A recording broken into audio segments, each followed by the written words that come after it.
The Niners finally get some good news. I'm going to break it down for you right now. Hit subscribe if you're looking for 49ers content like this, but let's jump straight into it. Sam Okuwanu, Jordan Elliott, D. Winters, and Alfred Collins. All four of these guys come up injured in the game on Sunday. I think Alfred Collins goes back in, but is injured. So all four of those guys come out of the game at some point injured yesterday. They're all considered day-to-day. This is huge news for 49ers fans who just don't have any more room for injuries on this team. In addition to that, we also learned that Ben Bartch has been designated to return from injury this week. He, of course, has been out for several weeks.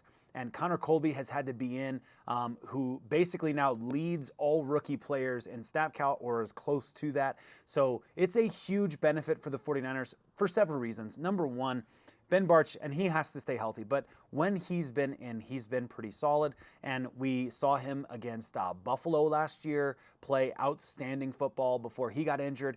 And this season, he's been out for most of the season.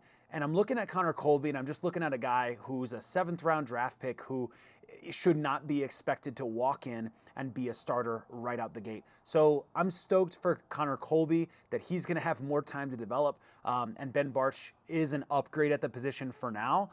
Maybe not a forever position. I told you guys on a video recently that I felt like that left guard position is still a little bit up in the air to me in terms of long term. But for this year, it's pretty set, and it's Ben Bartch. It's been Ben Bartch all throughout training camp, even when he was injured during training camp. And so I think it's Ben Bartch continuing. And I think this is good news that the 49ers have their starting left guard back. We'll take that. That's going to be a nice benefit there. We also learned that Mac Jones is day-to-day with a knee contusion. Mac Jones went down and held his knee immediately. I'm sure all of you saw it because we were all very sensitive to it, aware of it. Mac Jones injured, of course, on his knee, and it's been the same knee that he's been dealing with all season. And the guy he's trying so hard to stay healthy, but he's up against a lot. And the one that made me so mad about that one is that was a play he didn't need to do that. He didn't need to run the ball in that situation. There was an easy out, and he chose to anyways, ends up going farther than he needs to and getting tackled, which was a huge bummer. But anyway, I digress. So, of course, the question comes back to then, well, how about your QB1? What's going to happen with him? Is he ready to go? Brock Purdy and Ricky Pearsall both are going to be reevaluated on Wednesday. So basically, same news from last week.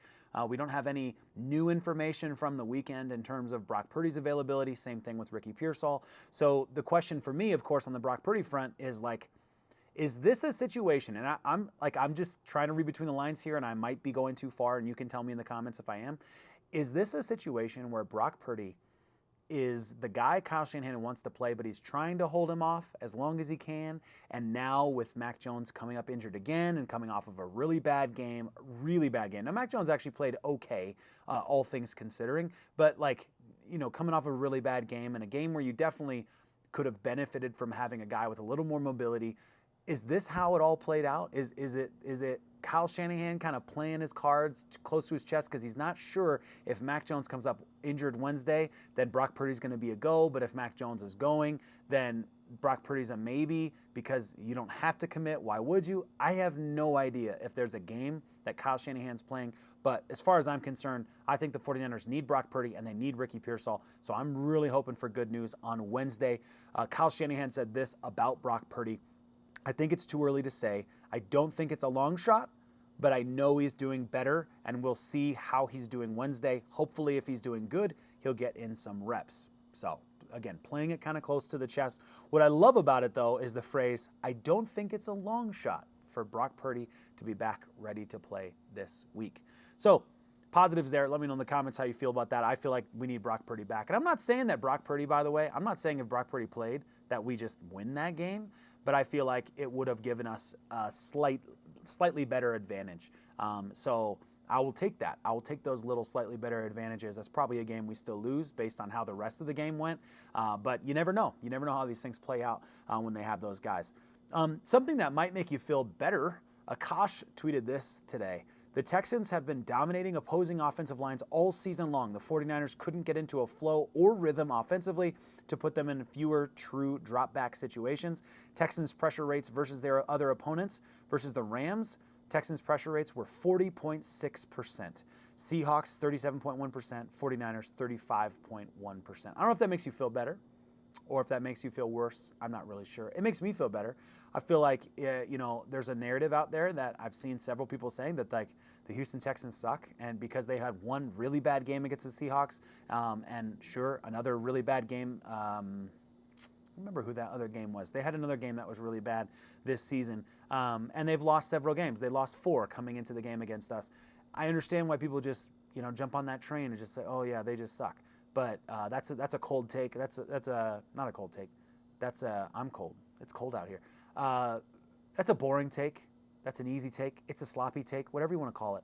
I think that the Houston Texans are a much better football team than we gave them credit for, and they showed us. And they showed us why what happens if you go in the NFL and you show up and you're not ready to play, which the 49ers were clearly not ready to play, not at the level they needed to play at.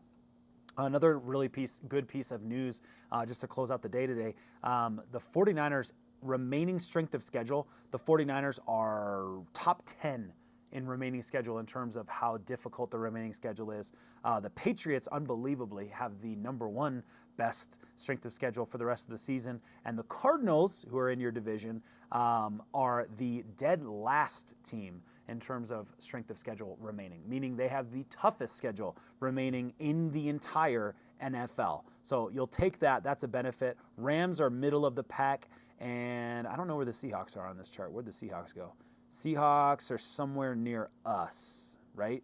Yeah, somewhere near us. Oh, yeah, right by the Rams, so middle of the pack. So you got that benefit there that the 49ers strength of schedule for the remainder of the season is still a positive, and the 49ers are going to continue to drive, continue to fight. They have the heart for it. I think that's something that you get out of that we did not have with Nick Sorensen, that we have with Robert Saleh, is that this defense is going to show up and try to fight every single game. And there's going to be games like this one where it's really bad, but I think overall you're always going to get a hard-working performance out of the team who believes going into every game they can win, and that's going to be a difference maker for this team in terms of some of those games that we lost last season. We've already won those types of games this season, so I believe the 49ers can bounce back against the New York Giants.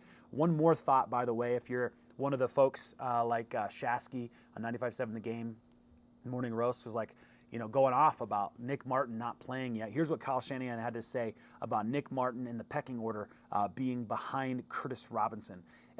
He is behind Curtis Robinson in the pecking order. If D couldn't go versus the Giants, it would depend on how these 3 practices go. So he's got a lot more opportunities being able to be up for a game week these last 2 weeks.